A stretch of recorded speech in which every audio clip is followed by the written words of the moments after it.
뮬러에게서 배우는 기도의 파워포인트, 홍일권 목사님의 저서입니다.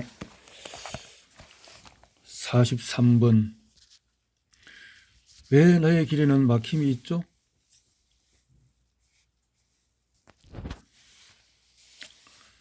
뮬러는 사역 초기에 국내외를 위한 성경연구회, 즉 성경지식 보급원을 설립하여 성경책을 보급하며 선교 사업을 펼치고 있었다.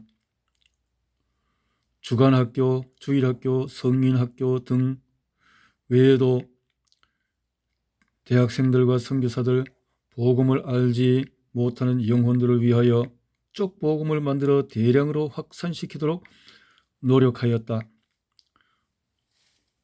따라서 많은 재정이 필요하였다. 하나님께서는 그의 기도대로 그의 필요할 것을 공급하셨다. 거룩한 목적을 위하여 기도하는 뮬러의 소원을 가로막지 않으셨던 것이다. 계속 길을 열어주셨다. 그는 하나님과 굳게 제휴하여 그분의 뜻에 합당한 방향을 헌신해 나갔다. 전능하신 하나님께서 제공해 주신 것들은 무엇이든지 자신의 것이 아니기 때문에 다 나누어 주기로 약속했다. 그러한 관계는 지속되었다. 국내 사역뿐 아니라 이교도들에게까지 복음을 전하겠다는 거룩한 소원을 품고 있었다. 그는 한때 진로 때문에 고민한 적이 있었다. 자신의 심령 속에서 뜨거운 마음이 일어나 외국의 선교사로 봉사하고픈 충동도 일어났던 것이다. 그러나 하나님의 정확한 뜻을 찾기까지는 고민이 되었다. 그는 동인도의 선교사로 나가서 일하는 것이 과연 주님의 뜻인지 확인하기 위해서 여러 번 기도하였다. 그 당시 자신은 정말 선교사로 나가고 싶었다고 진술하였다. 다음 날 그는 일기에 이렇게 기록하였다. 캘커타에 선교사로 나가는 일을 놓고 나는 정신없이 기도하였다. 이 문제에 대해 주님께서 인도해 주시기를. 이러한 기도가 시작된 지 여러 해가 흘렀다. 그러나 하나님께서는 뮬러를 인도로 보내주시지 않았다. 뮬러가 회심한 이후 8년 동안 5번이나 선교사로 자신을 나타내고 싶었지만 하나님께서는 그 길을 막으셨던 것이다.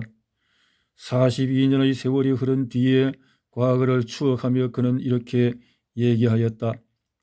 1835년 초기에 계속되었던 나의 진지한 기도와 나가고 싶었던 내 개인적인 열망에도 불구하고 아직껏 주님께서는 나를 보내지 않으셨습니다. 만일 그것이 주님의 뜻이었다면 왜 보내지 않으셨겠습니까?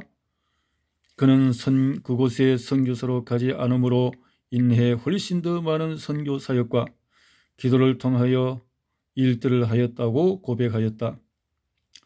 뮬러가 65세가 되었을 때 그가 일찍이 마음 한 구석에 꿈꾸었던 일, 즉 세계를 향한 선교사가 되는 일을 받아들였다. 하나님께서 허락하셨던 것이다. 곧 그 후 17년 동안 세계 곳곳에 다니면서 자신의 기도를 응답해 주신 하나님을 증거하게 되었다. 이것도 기도의 응답, 또 다른 축복의 결과이다. 주님의 뜻을 확인하기 전에는 기다리세요. 주님의 뜻을 확인하고 일을 시작하세요. 포인트.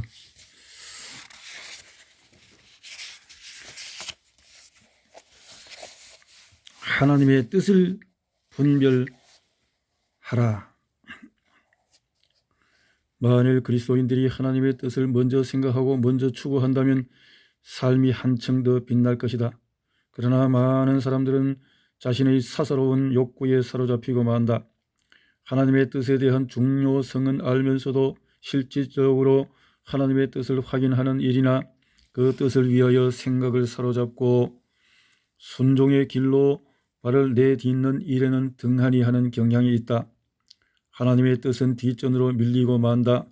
그러는 동안 물질과 시간은 물론이고 자신의 삶에 커다란 타격을 받는다. 더 많은 것들을 얻으려 하다가 더 많은 것들을 잃어버리는 이기주의의 전체를 밟게 되는 것이다. 뮬러는 이런 면에서 하나님의 뜻을 생각하는 일에 신속하였고 하나님의 뜻을 앞세우고 행하는 일에 대단히 열성을 보인 인물이다. 하나님의 뜻을 분별하고 그 뜻을 위하여 자신의 모든 것을 심는 일에는 어떠한 희생이 감수되어도 앞장섰다. 뮬러는 하나님의 뜻에 관해서 지혜로운 분별력이 있었고 확고한 지성과 판별력을 갖추고 있었다. 그가 제시한 기초적인 부분은 이것이다. 무슨 일을 하든지 언제나 그 전에 하나님의 뜻을 확인하는 것은 극히 중요한 일이다. 하나님의 뜻을 확인함으로써 우리들의 영혼이 축복될 뿐만 아니라 그 일이 번영할 것이다. 첫째로, 주님의 일인 자신의 직업이나 가정의 일을 새롭게 시작하는 일에 대하여 성급히 하지 말고 때를 기다려 잘 생각하고 성경의 빛에 비추어 보고 하나님을 두려워하는 마음에 진행해야 할 것이다. 둘째로, 어떤 일을 시작하려 할 때 하나님의 뜻을 확인하려면 자신의 뜻을 섞지 말라. 주님께서 당신들에게 보이신 바를 기뻐하시면 하나님의 뜻을 행하렵니다 하고 정직하게 고백해야 한다. 셋째로, 만일 하나님의 뜻이 무엇인지를 발견했다면 기대하며 구하라. 주님께서 좋게 보시는 때에 반드시 그것을 얻게 될 것이다. 에베소서 5장 17절. 말씀을 이해하기 어려울 때는 조지 뮬러는 그리스도인들이 하나님의 말씀을 이해하지 못할 때 그 말씀을 아주 많이 읽어야 한다고 권유하였다. 그 이유는 성령께서 말씀으로서 말씀을 설명하시기 때문이라고 하였다. 아울러 이렇게 덧붙였다. 말씀 읽기를 별로 즐기지 않는다면 그것이 바로 말씀을 많이 읽어야 할 이유이다. 성경을 자주 읽을 때 성경에 대한 기쁨이 생겨서 읽으면 읽을수록 더욱더 읽고 싶어지기 때문이다. 무엇보다도 하나님만이 자신의 영을 통해서 가르치실 수 있다는 것을 마음에 확신하도록 해야 한다. 그러므로 읽기 전과 또한 읽는 중에 하나님의 은총을 구해야 한다. 어떻게 그런 큰 일을 할 수 있습니까? 조지 뮬러는 영국에서 많은 고아들을 성공적으로 돌보고 배출하였다. 뮬러는 자신의 명성을 알리지 않았으나 주변 사람들에 의해 그 명성이 영국은 물론 세계로 퍼졌다. 사람들은 뮬러가 고아원 사업을 성공적으로 해낼 수 있었던 비결을 무척 알고 싶어 했다. 그러던 차에 어떤 사람이 뮬러에게 이런 질문을 던졌다. 뮬러 선생님, 어떻게 그런 엄청난 일을 할 수 있었습니까? 그러자 뮬러는 이렇게 답변하였다. 나는 성경을 100회 통독하였습니다.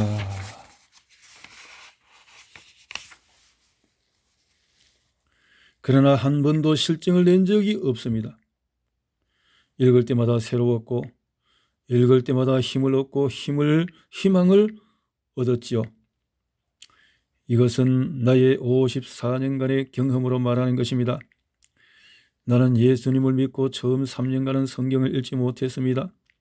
그때 나는 신자로서의 기쁨도 사명도 느끼지 못한 죽은 그리스도인이었습니다. 나는 그 3년간을 잃어버린 시간이라고 생각합니다.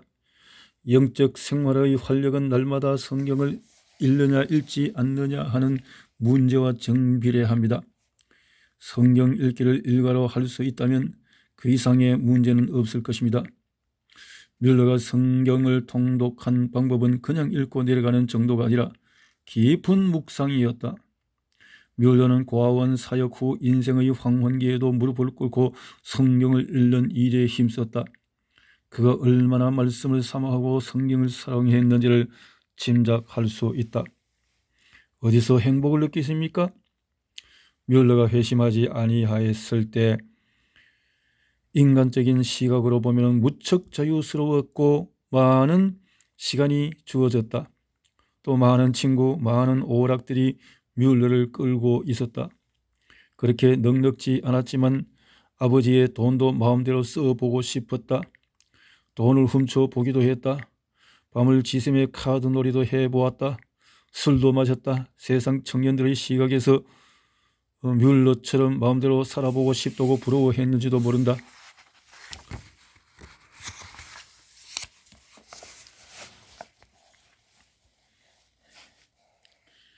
그러나 한 가지 분명한 것은 당시 그가 지닌 것 중에 행복이라는 것은 그림자조차도 없었다. 오히려 그는 우울하였고 곤고하였던 것이다. 돈을 쓰고 카드놀이를 하였으나 평화를 누릴 수 없었고 많은 친구들이 있었으나 진정한 친구는 없었으며 그를 참으로 환영해주고 따뜻하게 해주는 사람은 없었다. 세상의 환경이나 어떤 누구로부터 진정한 사랑을 받아보지도 못했으며 진정한 평화도 얻지 못했다. 뮬러는 20세가 되었어야 비로소 회심했고 그 후에 새로운 사람으로 탈바꿈하였다. 그리스도의 성품을 닮아갔으며 선한 마음을 키우기 시작하였다. 선한 비전을 가지고 기도하며 배우는 일에 힘썼다. 여러 나라의 어학을 익히며 미래를 준비하였다. 그리고 하나님의 부르심을 받아 자신의 정든 고향을 버리고 이국 땅 영국으로 가서 지구촌 한 모퉁이 브리스톨 벌판에서 고아들을 돌보는 선한 사업을 시작하였다.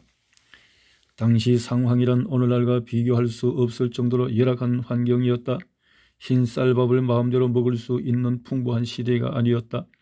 여러 가지 질병과 궁핍과 문화적인 차이로 많은 고통이 따르는 상황에서 밤낮 아이들을 돌보며 길에 버려진 고아들을 데려다가 책임지고 먹일 뿐 아니라 고아원을 관리하고 유지하고 확장하느라 많은 수고와 고통이 수반되었다. 빈민굴에서 아이들과 생사고락을 같이 한다는 일은 결코 쉬운 일이 아니었다. 더욱이 고정적인 수입이 보장된 것도 아니었고 어떤 화려한 대접이나 탁월한 능력자로 인정받을 수 있는 자리는 더더욱 아니었다. 믿음의 눈이 아닌 인간적인 입장에서 본다면 오히려 고생만 잔뜩 하고 고독과 무거운 부담 가운데서 밤낮 시달리는 상황이 아니었던가. 뮬러는 피폐하고 열악한 환경과 고정적인 수입을 보장받지 못하는 상황에서 어떻게 행복을 누릴 수 있었을까? 만일 믿음이 없는 사람이 그 일을 시도하여 출발했다면 왜 하나님께서 나를 이 길로 몰아넣으셨느냐고 한탄하며 원망하였을지도 모른다. 따가운 주변 사람들의 시선도 더 이상 참지 못하고 주저앉아 버렸는지도 모른다. 바로 그럴 당시 사람들은 뮬러가 언제 가장 행복하였는지 무척 궁금하였다. 그런 부정적인 상황에서도 뮬러는 행복할 수밖에 없는 분명한 이유를 가지고 있었다. 그는 이렇게 고백했다. 저는 성경을 읽음으로써 69년 동안 무척 행복하게 살았습니다. 윌리엄 그리스턴은 이렇게 말한다. 나는 내 일생에 95명의 위대한 사람을 보고 있다. 이 중에 87명은 성경을 읽고 성경의 정신대로 사는 사람들이다. 성경을 읽는 사람은 정말 행복을 느낄 수 있는 사람이다. 하나님의 말씀을 사랑하고 그 말씀 속에서 살아갈 때 새 힘을 얻으며 말할 수 없는 기쁨이 회복된다. 하나님의 말씀은 사람들로 하여금 더욱 기도의 가치를 느끼게 한다. 진정으로 기도하는 사람은 하나님의 말씀을 묵상하며 그 말씀을 가지고 하나님께 나아간다. 행복은 방종에서 오지 않습니다. 행복은 성경을 읽을 때 찾아옵니다. 하나님을 신뢰하고 기도할 때 찾아옵니다. 뮬러의 성경을 읽는 방법은 기도의 전사 뮬러는 성경 읽는 법을 이렇게 제시했다. 첫째, 전문을 규칙적으로 읽어라. 신구약 성경을 선택한 다음 처음부터 읽던 그 자리를 표시해 두었다가 다음에 계속해서 읽어라. 66권을 다 읽었으면 다시 같은 방법으로 반복하라. 기도하면서 읽어라. 하나님의 말씀은 인간의 지혜로는 이해하기 어려운 부분이 많기 때문에 성령의 도우심으로 그 의도를 깨닫도록 기도하라. 말틴 루터는 이렇게 고백했다. 학문이나 지식으로는 성경을 깨달을 수 없다는 것은 명백하다. 먼저 할 일은 기도이다. 하나님의 말씀의 해석자는 그 말씀을 주신 하나님 자신뿐이다. 셋째, 묵상하면서 읽어라. 읽는 말씀을 생각하고 그것을 생활에 적용하라. 관심 없이 많이 읽는 것보다 적게 읽어도 그 뜻을 깊이 이해하는 것이 더 이롭다. 넷째, 관주적 의미를 생각하면서 읽어라. 다만 남을 가르칠 목적으로 읽지 말고 자신에게 진리를 적용시켜 영적 유익을 도모할 수 있도록 하라. 다른 사람에 대하여 깊이 생각하라. 다섯째, 성실을 위해 읽어라. 즉 하나님의 말씀을 그대로 신뢰하는 믿음으로 읽어라. 그저 단순한 글로 읽지 말고 어린아이와 같이 순전하게 글로 나타낸 하나님의 말씀으로 여기고 읽어라. 여섯째, 실행을 목적으로 읽어라. 우리는 성경을 하나님이 계시하신 말씀으로 알아야 한다. 그 속에는 우리가 어떻게 되어야 하는 것과 무엇을 해야 하는지 말해 주고 있다. 그분은 우리가 순종하는 자녀가 되기를 원하신다. 미국의 16대 대통령으로 지냈던 에이브러햄 링컨은 이렇게 고백했다. 성경은 하나님이 우리에게 주신 제일 귀한 선물이다. 세상의 모든 좋은 것은 성경책을 통하여 주어졌다. 성경을 통해서 할레 대학에서 교수의 장시간 강의를 통하여 많은 것을 배우지 못했지요. 나는 성경을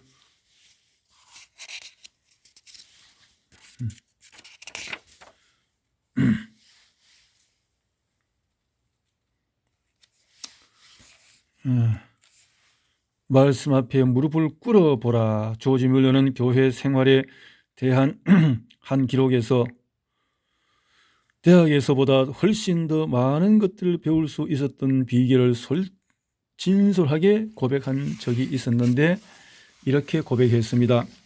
할레 대학에서 교수의 장시간 강의를 통하여 많은 것을 배우지 못했지요. 나는 성경을 의자 위에 펼쳐놓고 그 앞에서 꿇어앉아 깊이 기도하는 마음으로 3시간 읽을 때 이전의 3개월, 6개월, 12개월 배운 것보다도 더 많은 것을 배울 수 있었다는 것을 주저없이 말합니다. 다만 지식뿐 아니라 성령과 함께하는 평화와 기쁨을 예전에는 거의 알 수 없었던 것이죠. 이때 이후 나는 40여 년 동안 규칙적으로 성경을 읽는 것을 계속하고 있습니다. 그리고 뮬러는 이렇게 권면했다. 만일 성경의 어떤 부분에서 난해가 발견되면 이것으로 실망하지 말고 다른 글과 비교하여 연구할 것입니다. 그리고 몇 번이든 하나님 앞에 가지고 가야 합니다. 주님은 이것에 광명을 비추어 인도하시고 그 뜻을 보여주실 것입니다. 그런데 이것만이 전부가 아닙니다. 하나님을 아는 지식과 함께 깊이 기도하고 겸손하게 되어갈 때 마음에 하나님을 알고 위안과 능력을 경험하게 될 것입니다. 뮬러는 그의 인생 초반부터 후반부에 더욱 무릎을 꿇고 하나님의 말씀을 갈망하였다. 하나님의 더 놀라운 은혜를 말씀과 기도 가운데 얻을 수 있었다. 그의 인생을 전반기, 중반기, 후반기로 나눌 때 후반부로 갈수록 말씀을 읽는 일에 더욱 심취하였다는 점은 그의 변함없는 신실한 믿음을 보여준 셈이다. 그러한 삶이 그의 황혼기를 더욱 빛나게 하였던 것이다. 그의 고아원 사역을 성공적으로 이룰 수 있도록 한 근원적인 힘은 하나님의 말씀 앞에 나아가 자신을 끊임없이 낮추고 하나님의 음성을 들었을 뿐만 아니라 그 말씀대로 순전한 기도를 하나님께 올리는 데서 비롯되었던 것이다. 그리고 그가 말씀을 삶 속에 그대로 적용하는 데 온 힘을 기울였다는 점은 더욱 주목할 만한 일이다. 말씀대로 순종하고 말씀대로 인도받는 것이 삶의 중심이요 목적이요 전부였다. 뮬러뿐만 아니라 오늘날 우리들 역시 하나님의 말씀 앞에 무릎을 꿇는다면 우리의 삶의 혁신적인 변화가 찾아올 수도 있다. 더욱이 기도하면서 말씀 앞에 나아간다면 얼마나 큰 역사를 맛보겠는가. 에드먼이 말한 것처럼 성경의 메시지는 밀턴과 단테의 천재적인 시제를 붙여 놓았으며 그 밖의 시인의 시상을 일으켜 주었고 또 그 숭고한 진리는 바흐, 베토벤, 핸델, 하이든, 모차르트, 멘델스존 등으로 하여금 위대한 곡을 구성하게 하였으며 라파엘, 미켈란젤로 등의 화가로 하여금 천추에 남길 명작을 그리게 하였다.